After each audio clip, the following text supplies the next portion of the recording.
नमस्कार जय जगन्नाथ। चलतु आज आम बनवा कालियार प्रिय कानिका।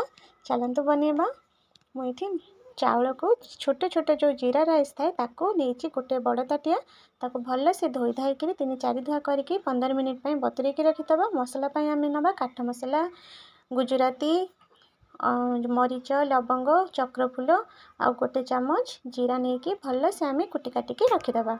मु जो ताटिया चाउल नहीं से ताटिया 4 ग्लास इठी पानी नहीं 4 ताटिया पानी नहीं पानी टिके गरम हेले चाउल को आम देदबा। चाउल को देदबा गोटे चामच आम ये घी दबा गुआ घी दबा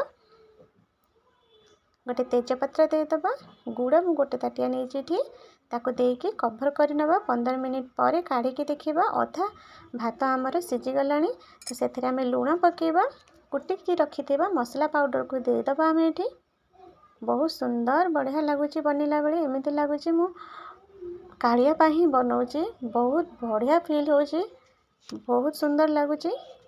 तो ये मु काजू भी देदेली यदि खिसमिस थाए खिसमिस भी दे पारे। आउ 2 चामच ये गुआ घी देदबा। गुआ घीर फ्लेवरटा बहुत बढ़िया लगे। आम भगवान कालिया प्रसाद बनाऊे तो आहरी बढ़िया लगे। तो बनईदबा एमती देकी गुआ घी देदबा ताको आउ 10 मिनिट कभर कर नवा।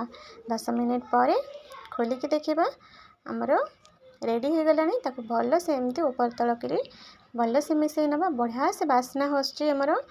चलतु कालिया भोग प्रथमे कालिया पाखे भोग प्रसाद लगेदबा तापर मो छुआ को देवी। चलतु मो प्रसाद लगेदेली मो ठाकुर घरे मो कालिया अच्छा तो मो ठाकुर पाखे प्रसाद लगेदेली तापर मो पुओ को देली। मो पुओ खाई बहुत खुशी है कहला माँ मते जगन्नाथ पूरी कला भली लगुच।